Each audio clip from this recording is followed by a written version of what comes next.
Hello, and welcome again for those that are just joining us to this session. My name is Pemi, and I'll be facilitating this session with Robin, and we are from Homes England. We are delighted to welcome you to our summer learning program.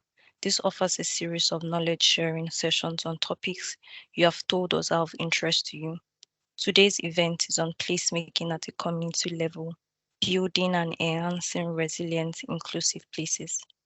Next slide, please. While this session is designed for local government, we are pleased that we've been able to open them up to housing association partners as well. I'm going to hand you over to Robin now, and she'll take us through the session from here. Next slide, please. The Summer Learning Programme is brought to you by Homes England's Local Government Capacity Centre. The topic of this session is an important focus for Homes England in its new strategic plan that was published in the middle of May.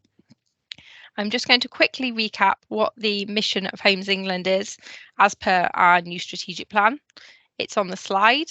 We are driving regeneration and housing delivery to create high quality homes and thriving places. This will support greater social justice, the levelling up of communities across England, and the creation of places people are proud to call home. Next slide, please. As well as our mission, we have a set of strategic objectives, which are outlined on the slide and available in the strategic plan. There's 5 interconnected strategic objectives, 3 focused on overlapping categories of work, places, homes in the sector, and 2 objectives which set out our aspirations for the homes and places we will work with partners to create. And I think you'll hopefully all agree that lots of the information on the slide is relevant and pertinent to the session we are going to have today. Next slide, please. This slide summarises what the Local Government Capacity Centre is. The centre develops, curates and designs well-structured, accessible offers for local government and their partners to increase capacity and skills, drive regeneration and housing delivery, and create high-quality homes and thriving places. Next slide, please. And this is the agenda for today's session. We're running on time, which is always good. We're going to hear from 6 fabulous speakers today. The first session is about community engagement and placemaking within Homes England with Chris Standish. We're then going to get a different perspective, which is from the local government sector, with an introduction to the Inclusive Communities Framework and the fabulous work of Kirklees Council. We're then moving into a case study of placemaking within Northstar, and we have 2 speakers there who will be telling us more about the interesting activity taking place. And finally, we're wrapping up with, again, a different perspective, hearing about a case study in the northeast of the Glendale Gateway Trust. And hopefully at the end, we'll have lots of time for questions and answers. So please do think of any questions and pop them in the chat bar throughout the session, and we'll get to as many as possible at the end. I'm now going to introduce our first speaker, which is Chris Standish from Homes England. Over to you, Chris. Thank you very much for joining us today. Really, I just wanted to introduce what we're doing on this sort of space, really, and why it's important to Homes England. It's really, really important to us. So I just want to touch on that a little bit, and then the really good stuff will come from colleagues later on in the session. So I'm Chris Standish. I'm effectively the strategic lead for community engagement and locally relevant social value for Homes England. Next slide, if you don't mind. Thank you. So this is really, really significant for Homes England. It matters to us. It matters to our partners. It matters to the places that we work in. It's we find community engagement and community activity as a pathway to support key bits within the strategic plan. You've seen a few definitions before that's been put up by Robin. I've cheekily done the bolding out bit. These things are things that are relevant to the community engagement team, really, really significant.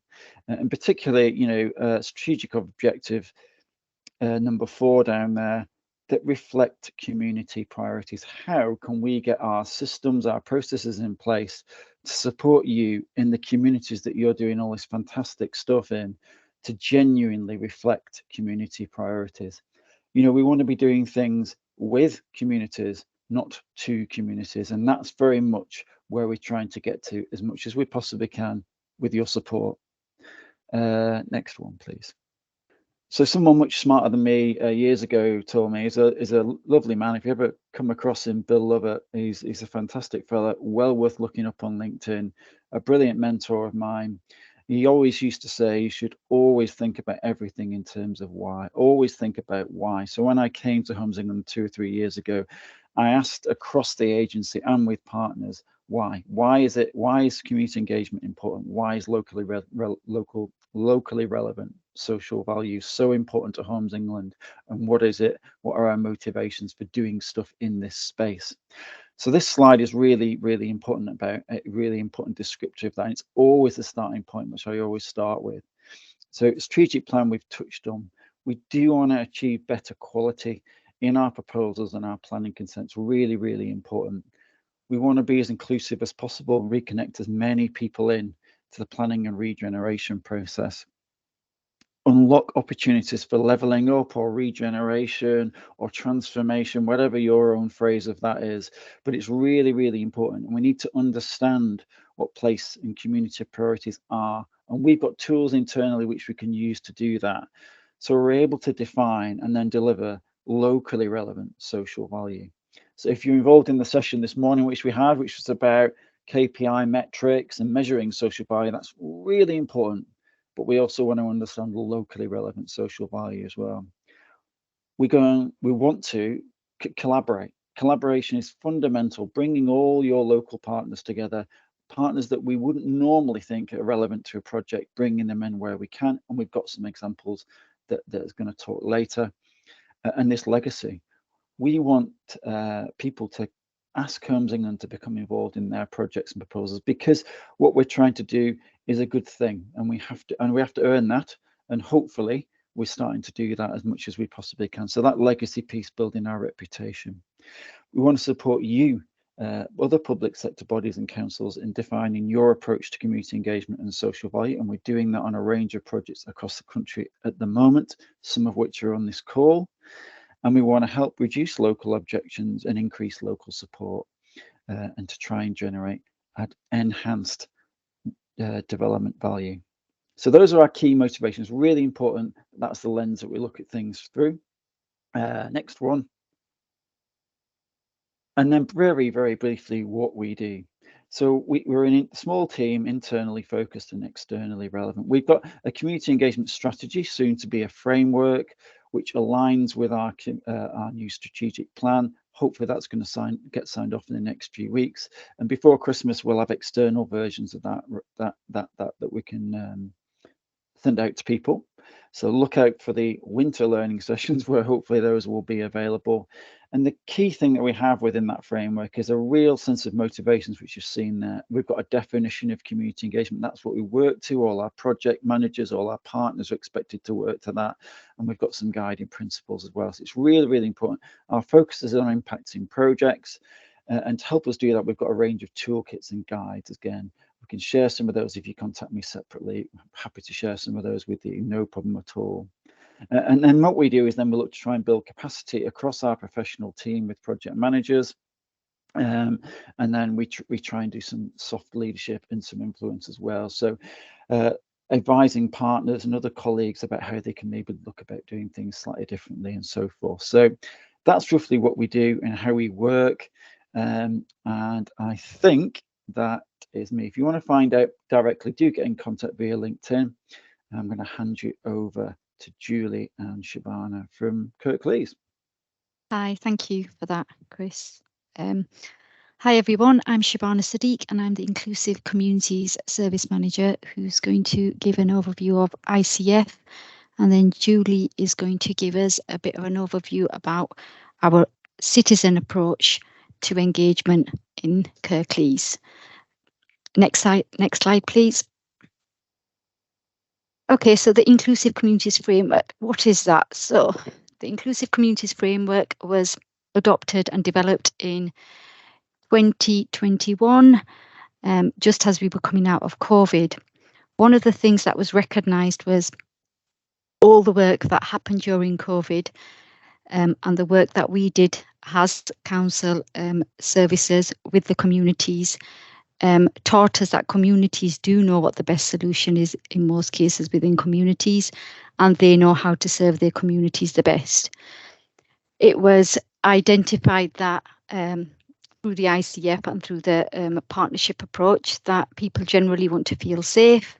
They want to be able to feel like they can participate on an equal footing. They want to be economically included, feel heard, listened to, feel valued and wanted, and have a good access to service, just like everyone else. The general feeling was that people want to feel like they have a sense of belonging, and the Inclusive Communities Framework was developed. It's a partnership framework, and it's something that was identified and developed alongside stakeholders and people from within Kirklees and within the council and externally. Next slide, please. Okay, so the ICF, essentially the document which you'll all have access to at some point, looks at some pillars and some approaches. The framework has 3 pillars around belief, belonging and care. And we as a council have the belief that communities do hold the solution to what the community would like, to what its priorities are. Communities do want to have a sense of belonging, and we all need to care enough to act upon what communities want. And above the pillars, there's 5 approaches that we're looking at, and the approaches are around trusting, equalising, connecting, celebrating and communicating. And as a council, what we're doing is using ICF and looking at the approaches to make sure, are we trusting, or are we a trusting council, or are our communities trusting us? And are we going to communities to develop that trust and work on developing them relationships? Are we an authority that equalises where we can? And are we sharing some of that power? Do we give opportunity for communities to be part of decision-making processes? And do communities have the opportunity to get involved? Are we connecting? Are we connecting with everyone we need to be connecting with? Are we using the right mechanisms to connect with people? Communicating, and this is about, are we using the right methods to communicate? Is it an easy read? Is it an accessible read for communities? And is it understandable for communities? And the 5th approach is celebrating the diversity within Kirklees, celebrating the richness that the diverse communities brings to Kirklees. And I think the other thing just to emphasise on ICF is the ICF doesn't replace other pieces of work. It's an overarching framework that is there to enhance the work that's being done within Kirklees. It's an opportunity for us to recognise that it's not just the role of particular services to look at inclusivity.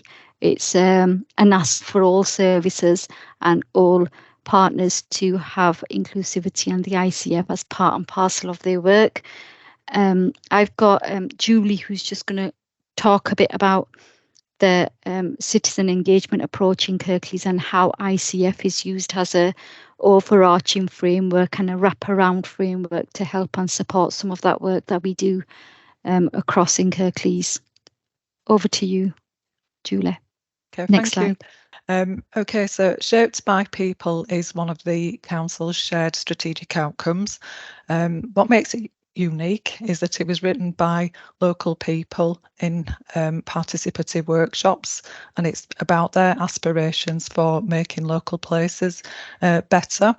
It aims to understand and measure whether local people feel able to do that, and we've included some recent statistics for how citizens are measuring progress. We've popped in the link to people's stories at the bottom of the slide, and that they're their stories about how people are supporting each other in communities and influencing and making change on behalf of each other. Okay, next slide, please. Okay, so we've also created a framework and a set of design principles for citizen engagement in Kirklees. Some of those include embracing local identity, co-production with people, and gathering and using people's insights and intelligence about local places. We have used the Place Standard tool as our principal tool for citizen engagement about places since 2018. We've had permission to use this from Place Standard Scotland, who developed the tool. Since 2018, over 10,000 people have taken part in a Place Standard conversation. That's residents, local community groups, local businesses, young people in schools. All in all, about 40 local communities have taken part. We've worked collaboratively with councillors, our citizens and partners to develop action plans coming out of that engagement. And so far we have published about 20 action plans and invested nearly £700,000 in local community priorities. So as you can see on the left, the Place Standard tool has 14 themes about well-being and what people feel that they need to live well in a place. And we use the tool to understand how people feel about the place, what their experiences of the place are, and how they can make suggestions for improvements. It is built on it is about using our local community assets and developing that shared understanding of place. And we do feel that everybody's views are equal. We try to treat them equally, whilst acknowledging we are having a conversation and aiming to reach a consensus. And I suppose importantly about our local approach, it puts councillors, our elected representatives, at the heart of the process, as representing the council, but also representing our communities, so they're in a unique position to be able to do that. So just moving on to the next slide. This is an example of one of the engagements in Ravensthorpe and Thornhill Lees, which are two local neighbourhoods. In the spring and summer of 2021, our colleagues in the Housing Growth team were looking to engage these local communities about a big development, which is called the Riverside Development. And we're wanting to look at how the community could shape the master plan for that development, which I believe is in total about over 4,000 new build housing. At the same time, there've also been requests from our ward councillors and key community groups to engage in a conversation about place and about how that place is for them now. So the discussions around the Place Standard conversation took place in the two neighbourhoods which would have, I suppose, the most direct impact from that development. And their existing size totals nearly 6,000 households and nearly 700 local businesses as well. Also to note, these are two neighbourhoods which have I suppose two of the most deprived local communities in the country in them, and we've also got a significant immigrant community from across the world, really. So that's an added challenge for the engagement as well.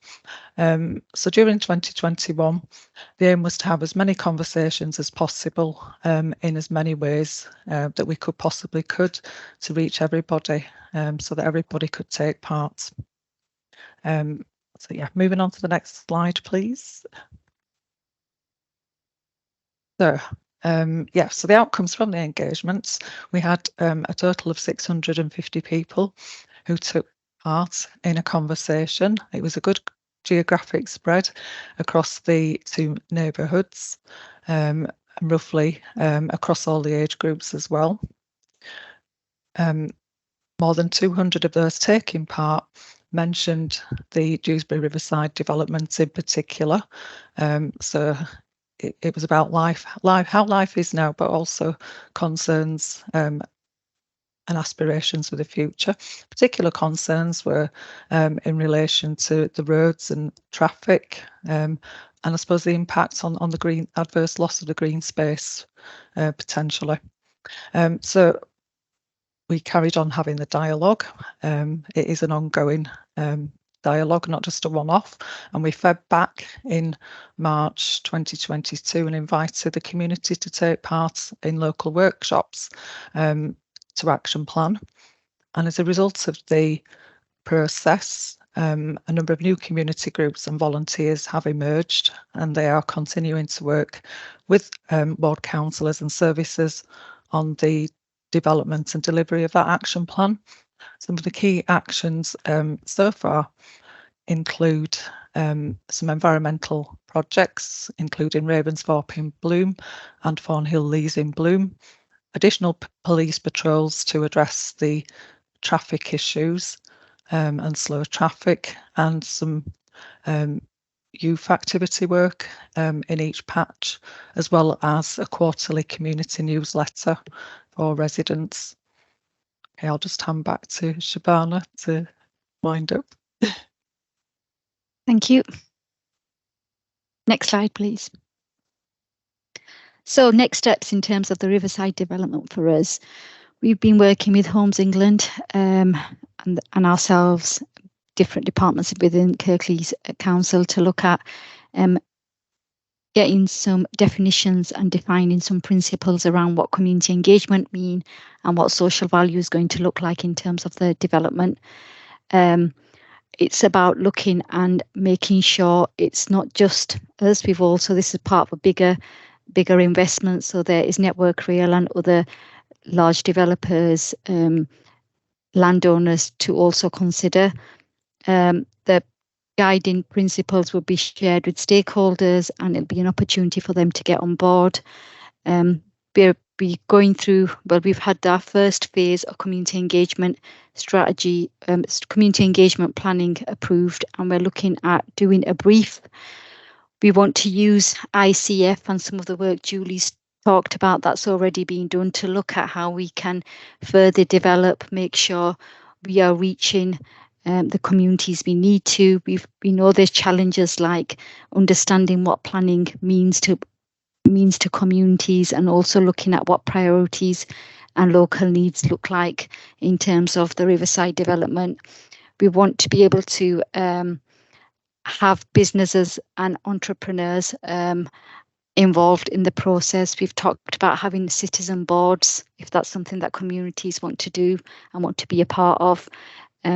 So what ICF essentially is going to provide is an opportunity for us to look at our work through a different lens, and we look at our work that's already happening, really good work that's happening, but gives an opportunity to recheck and revisit and ensure that we're looking at inclusivity from all angles and all aspects. And that's the end of my presentation, and it's over to Dean Harris. Thank you. Thanks very much. I'm Dean Harris, a Senior Planning Manager at Homes England. I'm going to give a brief presentation on placemaking at Northstowe. Next slide, please. So Northstowe is a completely new town being built near Cambridge. It's about 10 kilometres northwest of Cambridge City. Work commenced in 2016. In total, 10,000 homes are planned, so this will be home to around 25,000 people, and they will look towards a new town centre, completely new town centre being delivered as part of Northstowe development. To date, 1,250 homes have been built and occupied, and 3 schools are already open. Next slide, please.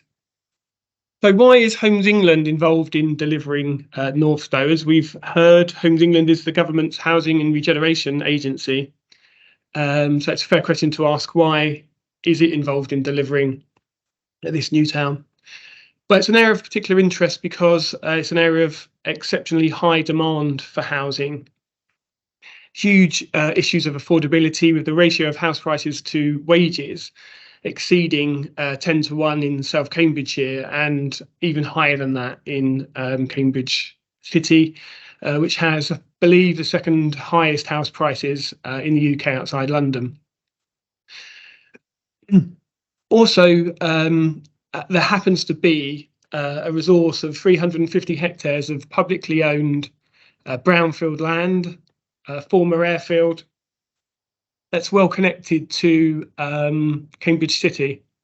An old railway line has been repurposed as a guided busway to offer express public transport connection into the city. That was forward funded by Cambridgeshire County Council, and the money's being paid back as Northstowe development progresses. And it's that significant front-loaded infrastructure costs that mean only Homes England can take the long-term view on investment return to deliver the facilities that the town requires. It'd be inconceivable for the private sector alone to be able to take such a long-term view, essentially 15, 20 years return on investment.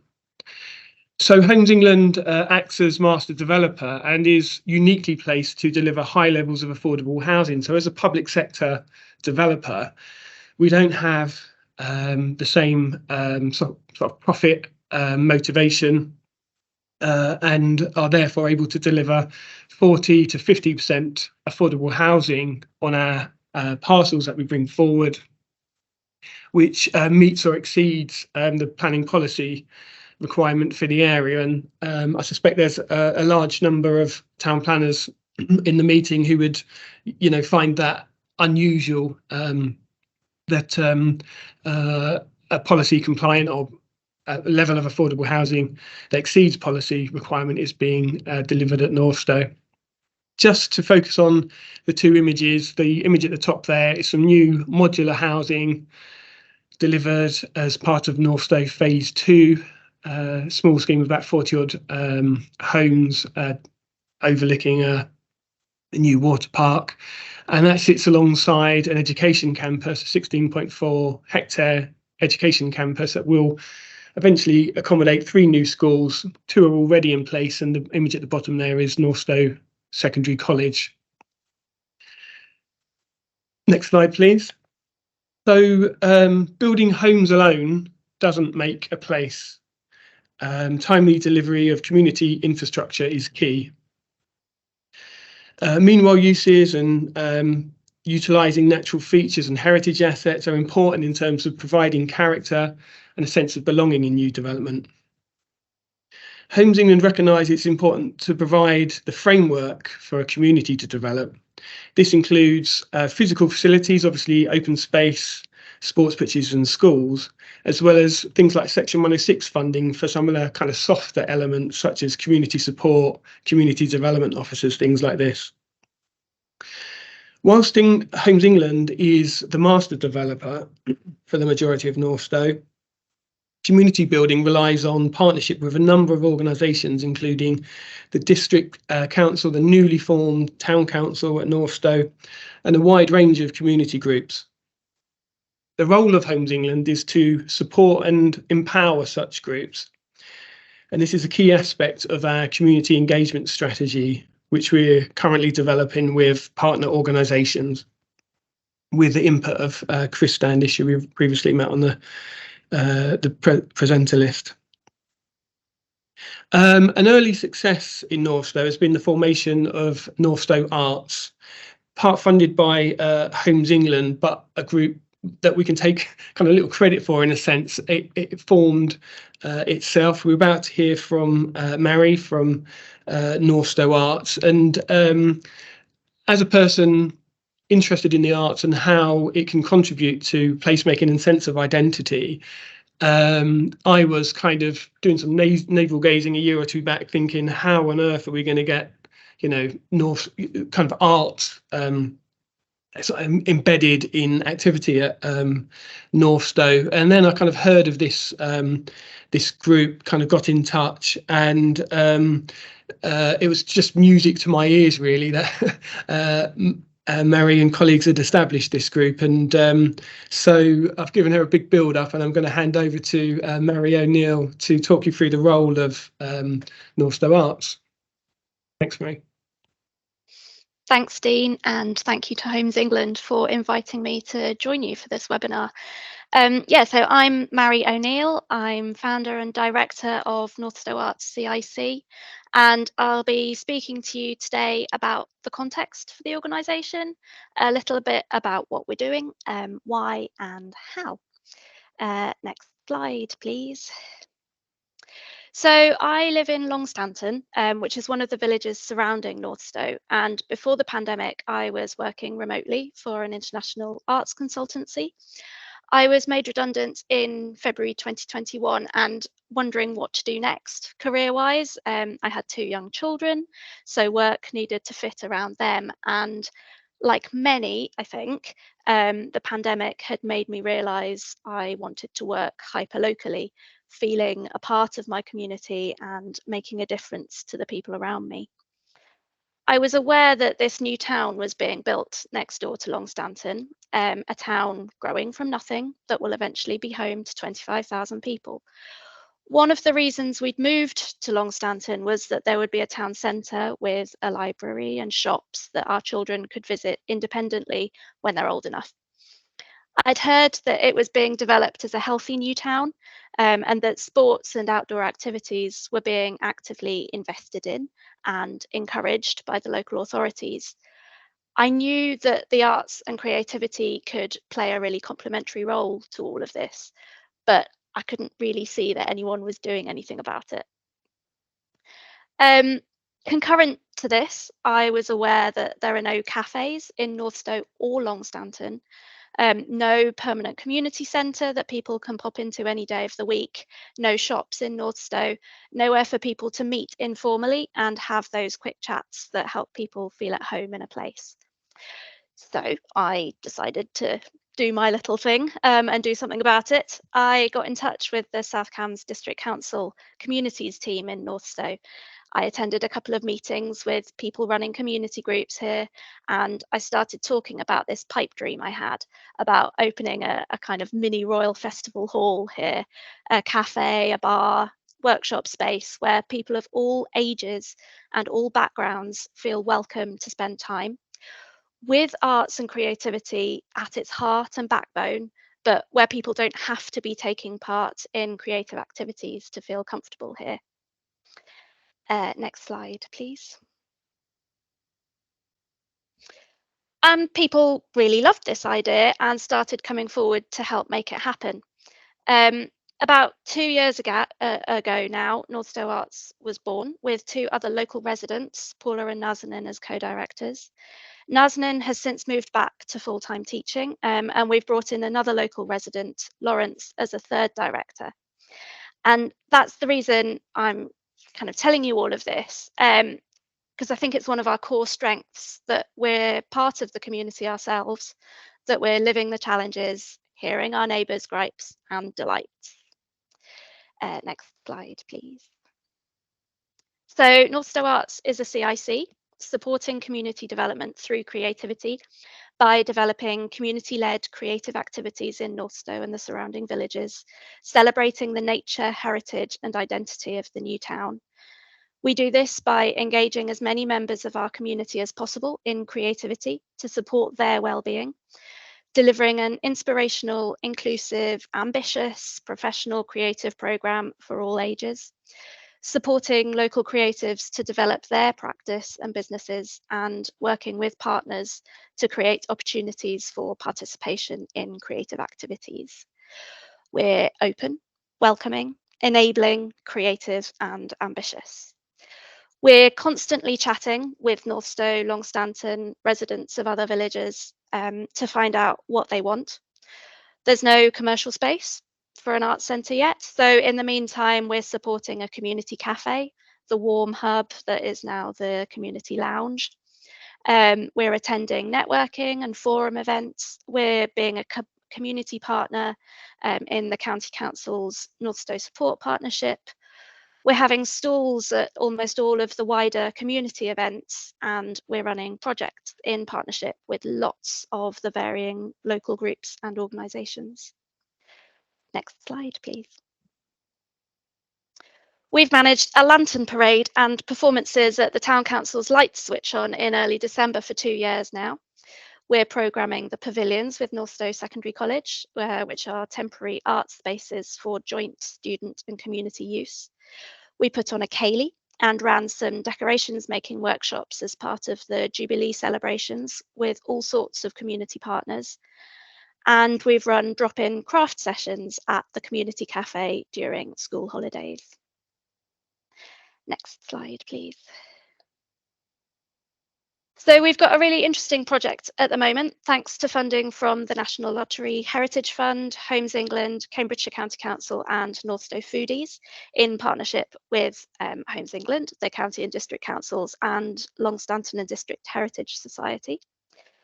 During archaeological digs before development in Northstowe could begin, as well as several historically significant artefacts, they found 5 tons of mostly Roman pottery that's perhaps too broken or too small to be worth keeping. So the councils approached us about using this material creatively because otherwise it would have to be reburied. So we've commissioned a local artist to work with our community to design a mosaic and metalwork sculpture that will use some of the fragments of pottery. It'll eventually go in the courtyard of the new Heritage Centre that the County Council are currently building.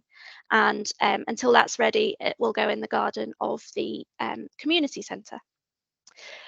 Next slide, please. Speaking of which, this is the new temporary community centre in Northstowe, which will literally open in an hour and a half's time. And that will be in place until the permanent local community centre is ready in about 3 years' time. The District Council recently commissioned us to run a project for the community to design the artwork on the external wrap of this building. Next slide, please. Creative Get-togethers is a weekly low-cost series of very informal sessions for adults and older children to spend time being creative together. The aims are to improve individuals' well-being, encourage new friendships, strengthen people's sense of place within the community, and build artistic and transferable skills. Each week has a different focus on a rolling basis. So there's singing, crafting, jazz jamming, dancing, all to attract kind of different people. There's no commitment to attend every week, but people are encouraged to attend the sessions that most interest them. There's also no requirement of a minimum skill or experience level. Inclusivity and enjoyment are the priorities for this project.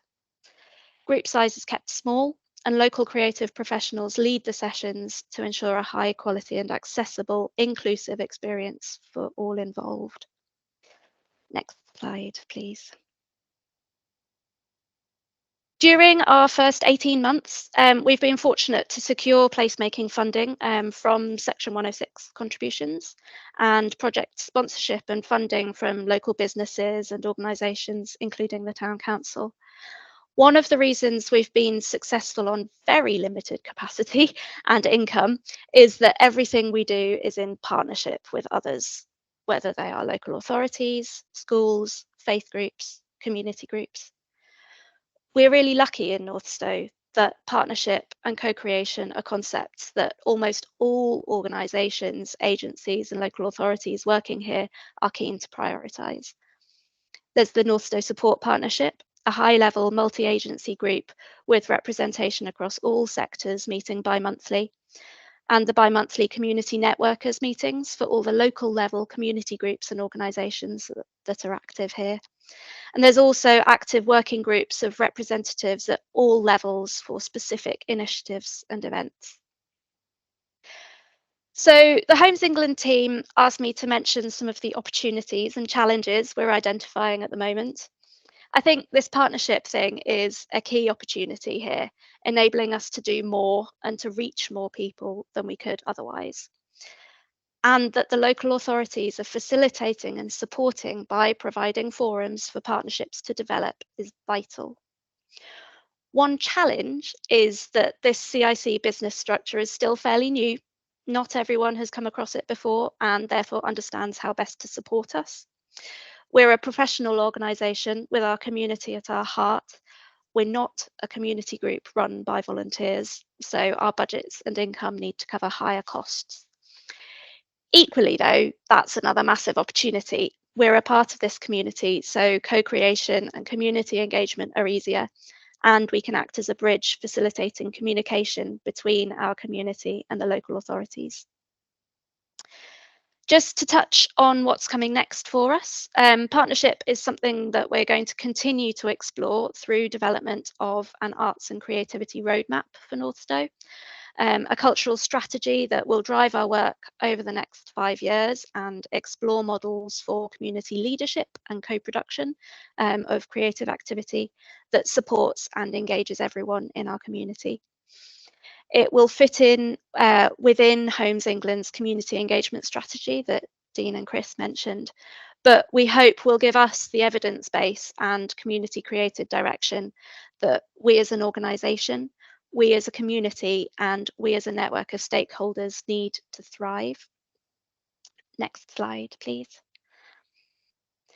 So just to finish, here are our website and contact details. I would love to hear from you or for you to put me in touch with other organisations supporting community development and placemaking in similar ways. It can sometimes feel like we're reinventing the wheel here, which seems unnecessary. So that's it from me. I'm going to hand you on to the next case study for this webinar with Tom Johnston from Communities Can. Thank you. I hope you can all hear me all right. My name is Tom Johnston. I work for an organisation called Communities Can. I am the community-led housing coordinator for the organisation, but I'm largely going to talk about my work with a community development organisation, Glendale Gateway Trust. It's very linked because my current role really is to help similar organisations to do similar things. Next slide, please. So Glendale, what is Glendale? So North Northumberland, it's a very large, sparsely populated area, still very dominated by agriculture, high elderly population. It's quite remote, 37-mile round trip to a dentist or a train station or a theatre.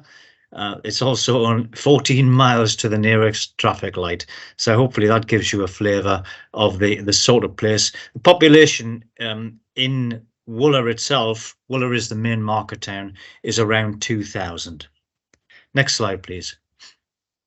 So Glendale Gateway Trust, Community Development Trust, a charity. It was set up in 1996, completely voluntarily at the time. It was a volunteer board of trustees. I was one of the original trustees. I started work for the organisation in the year 2000, but it was so we started off with nothing, completely grant dependent, and really with a broad remit and a mission to do whatever we could to support the community of Glendale and Wooler. In 1997, there was an asset transfer of a building which we opened as a youth drop-in centre. So very early on, just a year in, we went on to create a community hub in 2001.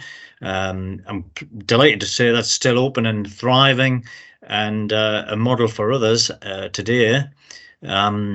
All sorts of activities take place there. So it's community activities. There's offices in there. It's a good place to work. The Tourist Information Centre is in there.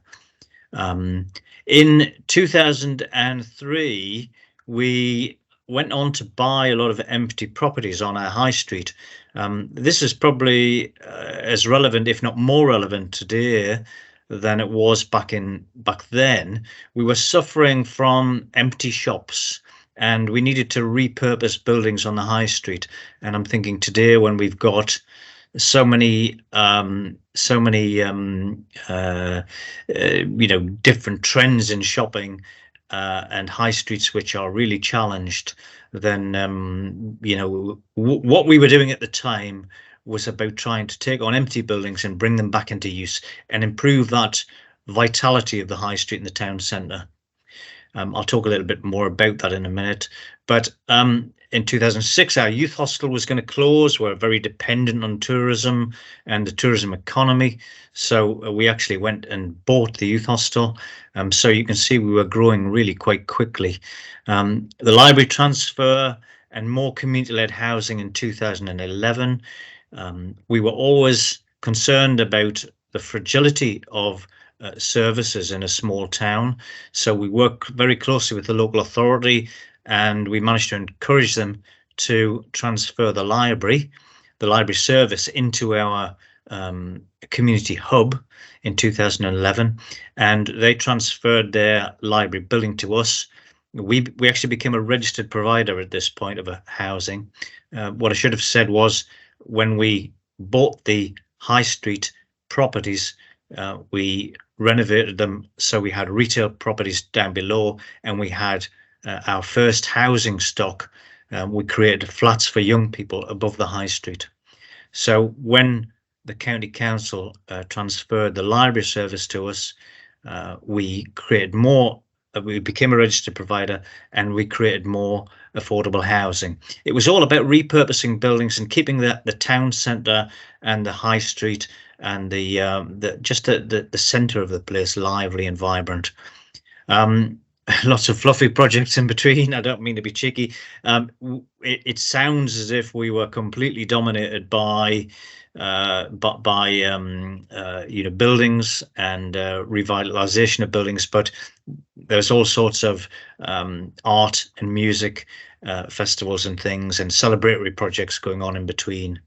And interestingly enough, we tripled our housing stock between 2013 and 2020. So we actually ended up with 22 affordable homes.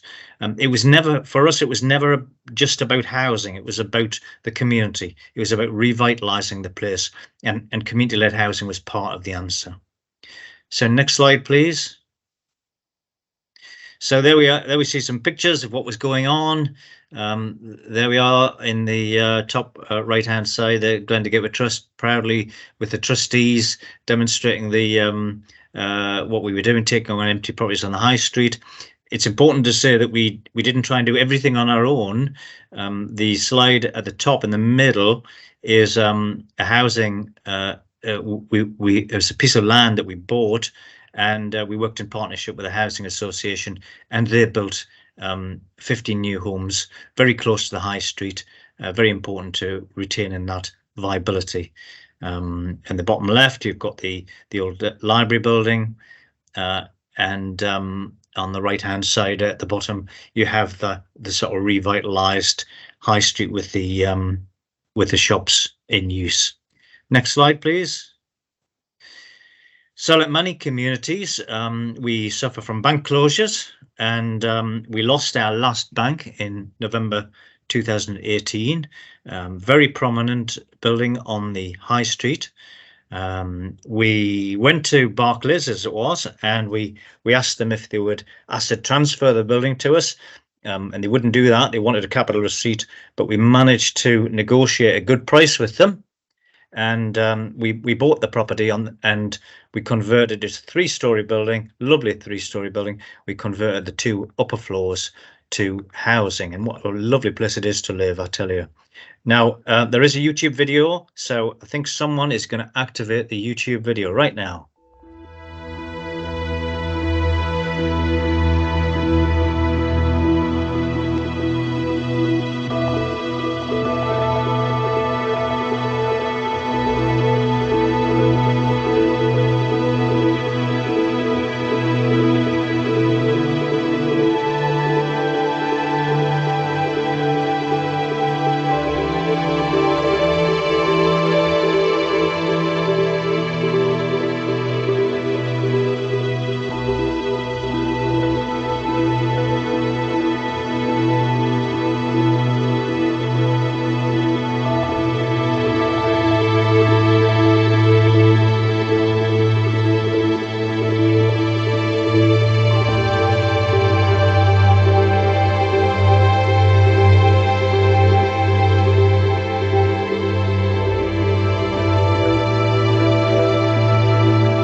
There we are. Thank you. And I think we've have one final slide.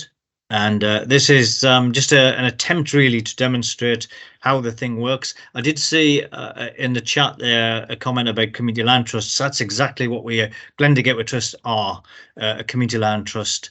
It was about trying to take ownership of the land and manage it for the long term, you know, for the community.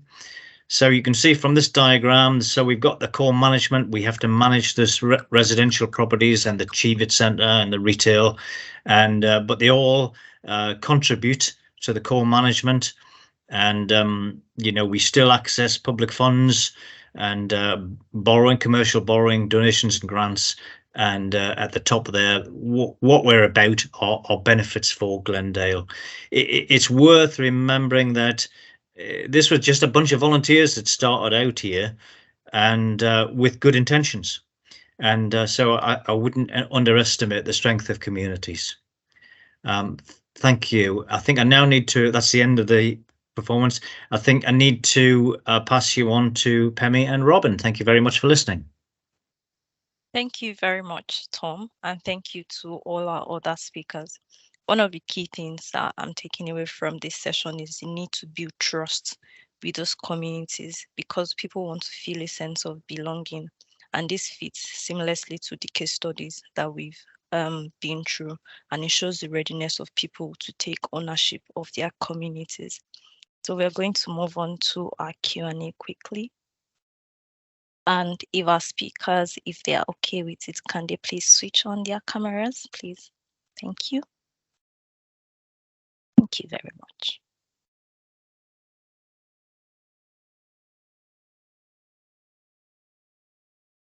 Our first question will go to Chris, if that's okay. The audience were interested in knowing if Homes England supports a network or community of professionals involved in placemaking. Yes, I mean, there isn't a formal network, there isn't a national network, which is probably, you know, maybe that's quite a good thing. But if people have heard of the Quality of Life Foundation, we're involved with that and a supporter of that. There's a really lovely group, small but really lovely, called the Association for Collaborative Design. They're worth looking up. And then at a more local level, we're involved, for example, at Northstar, the Community Forum, that Dean and Mary were at last week, he says. Oh, Dean's nodding, that must be right, yeah. Get a bit confused. So we're at a range of different levels. We've also part of a community development network across Cambridgeshire as well. So that's regular site visits. So we're always really keen to support and be aware of local networks as well as national networks. It may be in the course of time we work collaboratively to create a new network of community engagement, which all partners can all contribute to. It may be something that we can work to. We work with DLUC as well, and all the stuff they're doing on community engagement via the planning bill.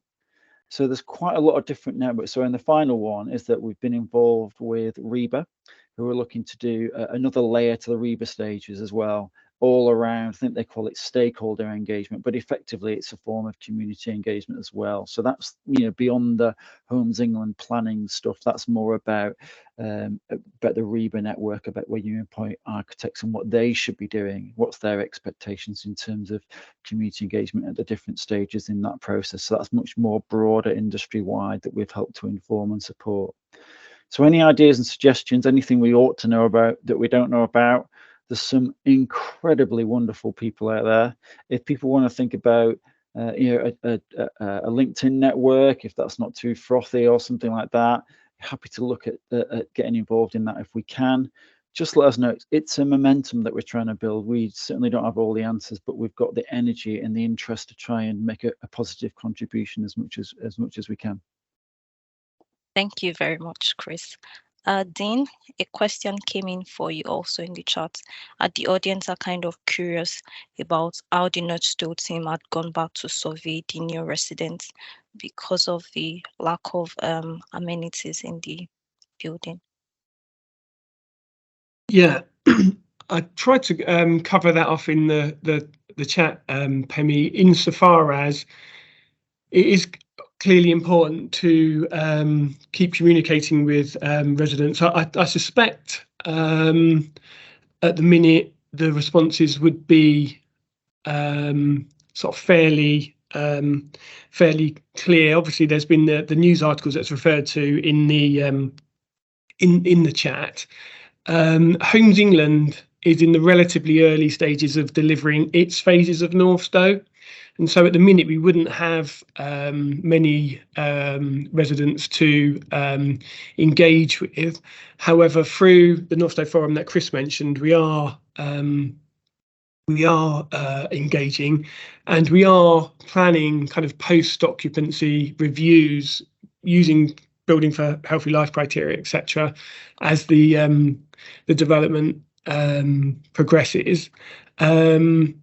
I think it might be worth bringing in Mary as a local resident to give perhaps a more balanced view on Northstowe in terms of the community that is, I believe, developing. Yeah,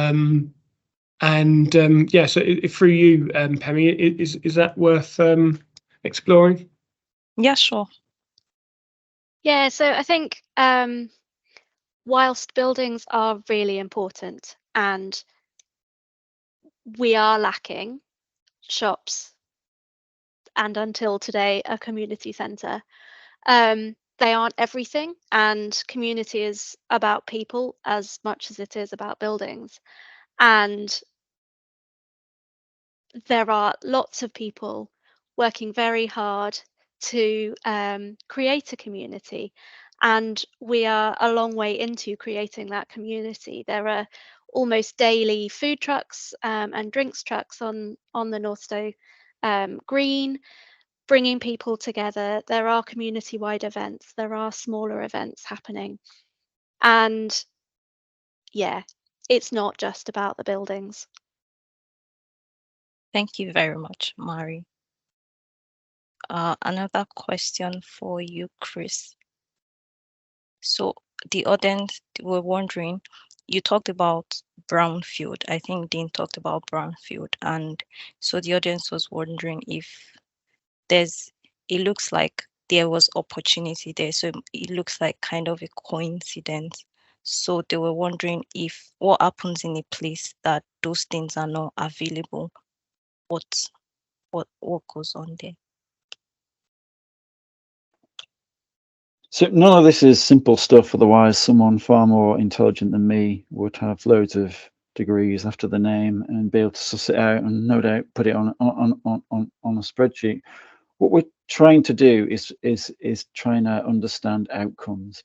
So the really key thing is to try and get underneath the skin of places and to try and bring people together, perhaps that have never come together in a local area, the businesses, their anchor institutions, the residents, the visitors, to try and bring them together, to try and inform what a place could be like and what it could need and what we need to try and respond to.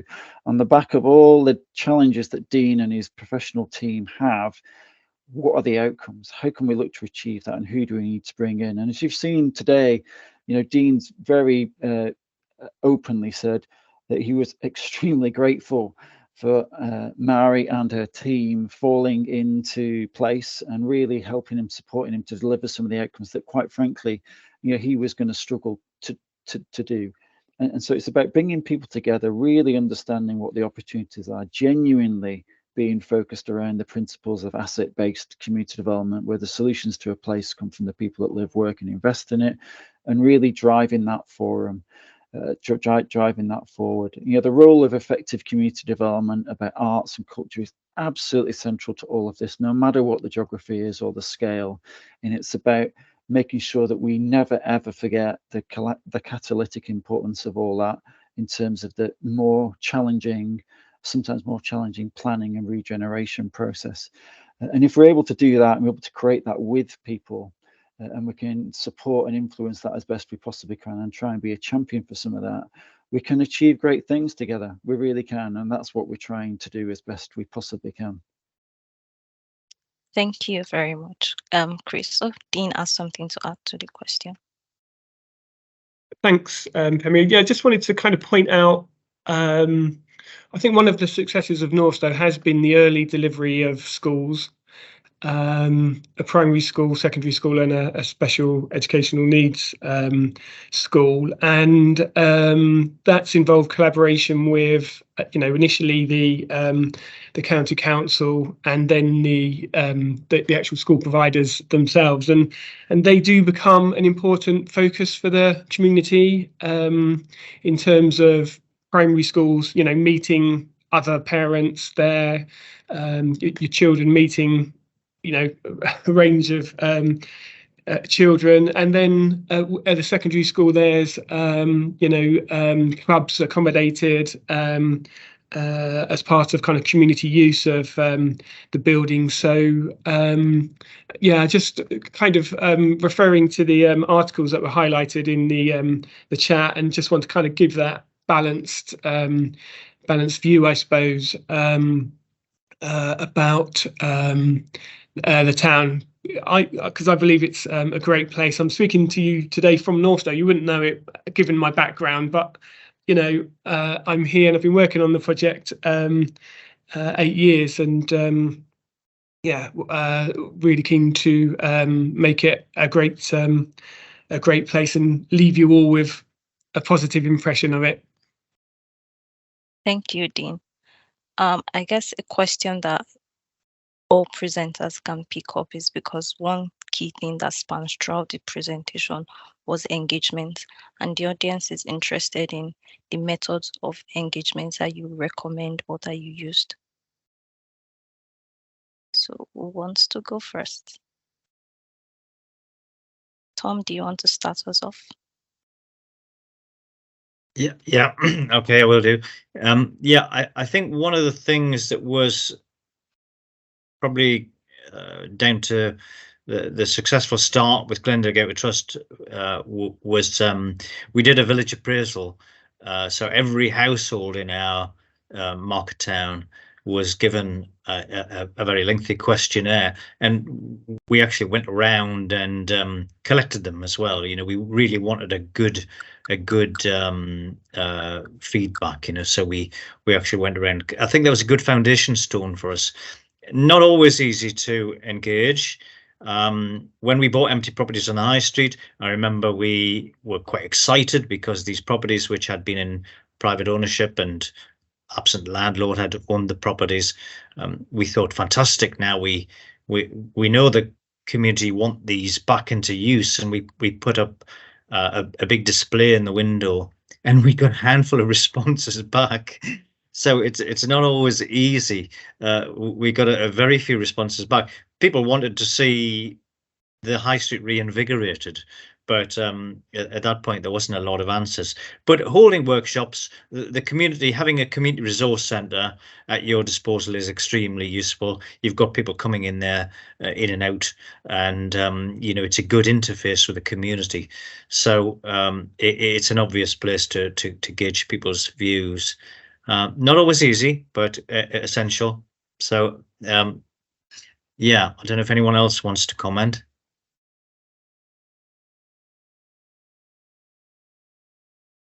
Yeah, I'll come in and say, I think what's really helped us as an organisation is that I worked with others to start a community cafe, and so we've had that kind of presence at a community thing that isn't to do with the arts, and also having stalls at the Northstar Running Festival and being present at the Jubilee celebrations, supporting the Warm Hub over the winter, and the community lounge, as it's now known as.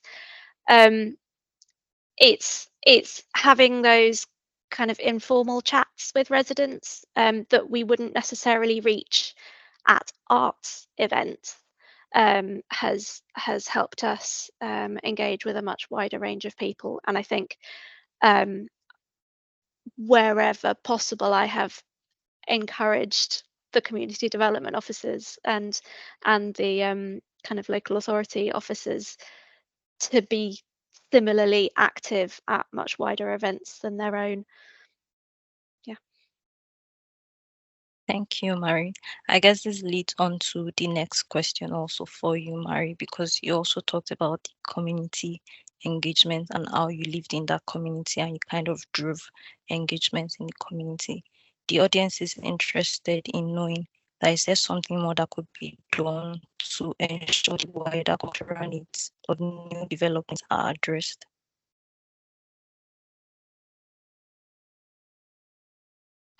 I think empowering individuals within communities is really important. And so, when I kind of started having these conversations, they wouldn't have got anywhere if I hadn't been supported by the local authority officers, by Homes England staff. And so when local residents do come forward, kind of everyone going out of their way to develop those ideas can go a long way. Yeah, Chris, Dean, did you want to come in on that as well?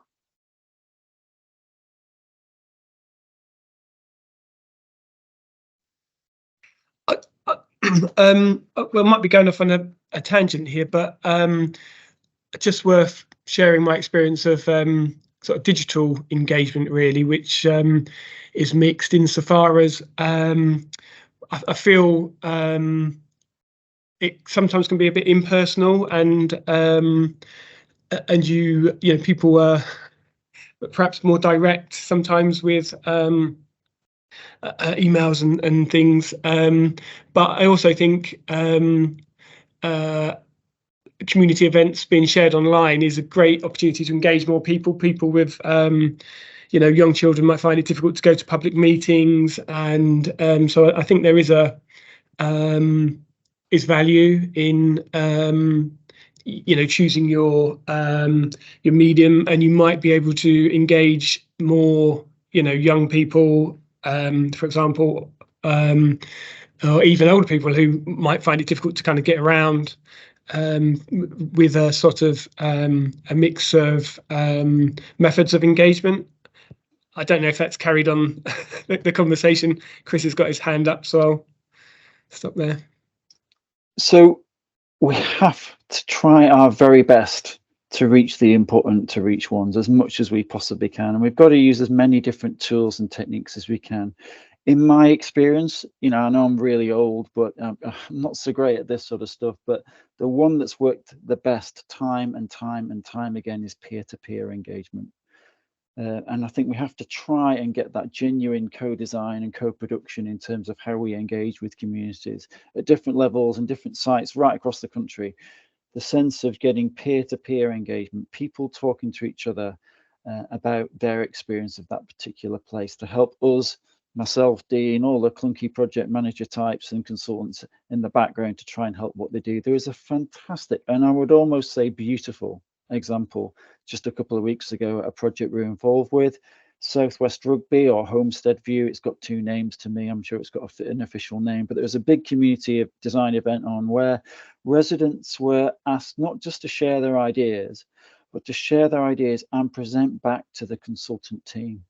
And it was lovely. It was really, really powerful in the room. You could really feel this sense of empowering communities to give their voices and their views across to the resident team. So that peer-to-peer stuff, that genuine empowerment wherever we possibly can, despite the legal things, despite the planning policies, there's X, Y, and Z, despite all the constraints about this, that, and the other, we have to genuinely strive for empowerment to get to as many different groups as we possibly can, and to try and respond to what those needs and opportunities are. So we've got various different tools and techniques that we try and use to encourage people like Dean and partners, local partners, to try and do some of this stuff. So just get in touch if you need to know what we're trying to do, and if you can help guide and advise us, make us do what we're doing better, we'd really, really appreciate it. Thank you very much, Chris. Shibana and Julie, I'm going to come over to you now. You said something about inclusivity in your framework, and the audience is interested in how can a place be truly long-term inclusive within its city or region setting and all residents therein.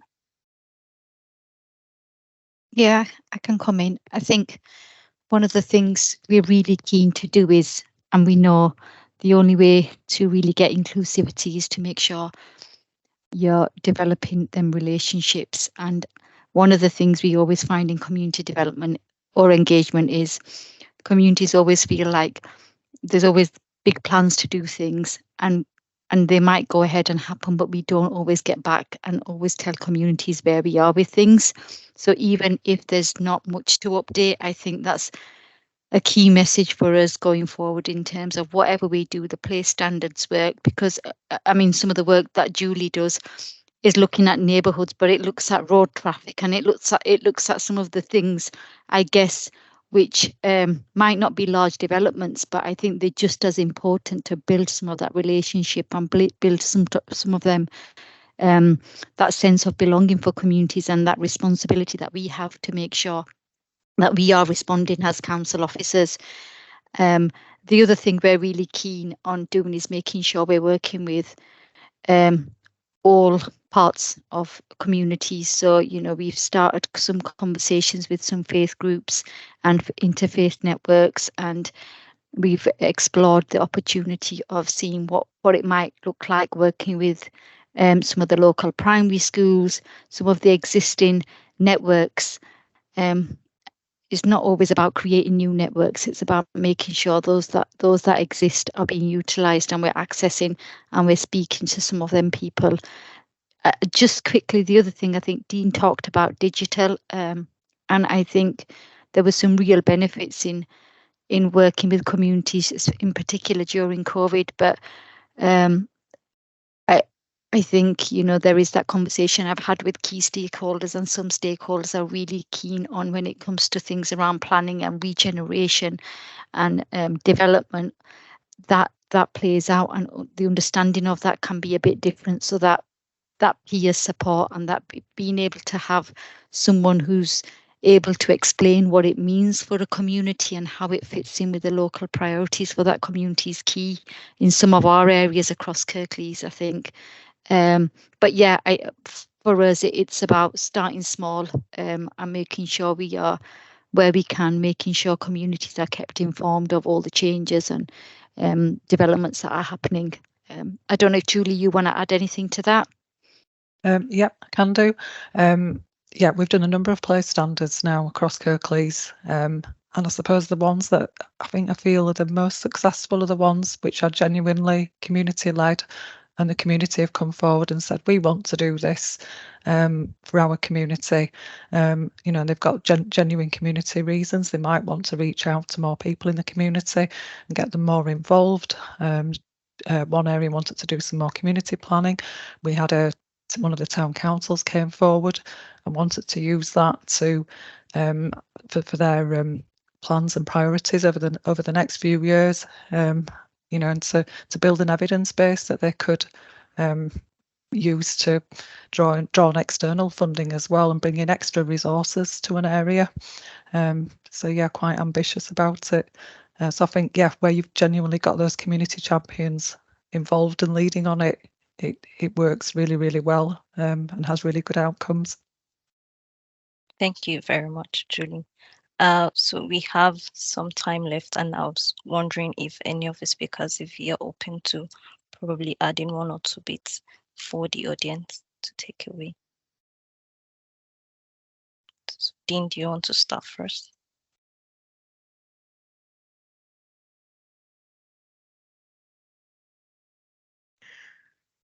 I think Chris has made a point that you know, this generally isn't easy, which is I think why we got so many people in attendance hoping to find out more. But I think key is being willing to engage, listen. I think it's to some extent being willing to kind of relinquish a bit of control in a project to empower others and get the views of others and collaborate. So Pemi, that's my starter for 10, my personal kind of takeaway. I suspect others have had a bit more time to think about something more eloquent, but that's given them some thinking space, and you know, they might want to elaborate on on that point.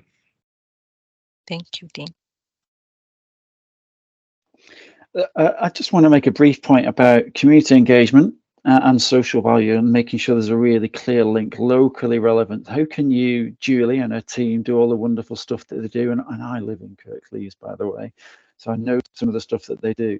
But how can you genuinely use that to drive forward and inform the planning and regeneration process, to drive local needs and opportunities on the back of plans, on the back of clunky stuff? It's not so easy. So I think making that strong connection is absolutely key. Social value, if you're in the session before, yes, it's a metric, and yes, it's really, really important for Green Books and for to get other impact investors to come involved as well. But driving locally relevant through social value is really, really key. And joining up community teams with planning and regeneration teams is absolutely fundamental. Not easy, but absolutely fundamental. And the other comment is Dean shirts are going viral. I mean, that's got to be the highlight, surely, of the whole event, surely. Thank you very much, Chris. Thank you very much to our speakers. Thank you for answering all the questions that the audience puts out. I'm now going to hand you over to Robin, who is going to wrap up this session for us. Thank you, everybody. So we're now going to just summarise what we've discussed today and what the next steps are. So next slide, please.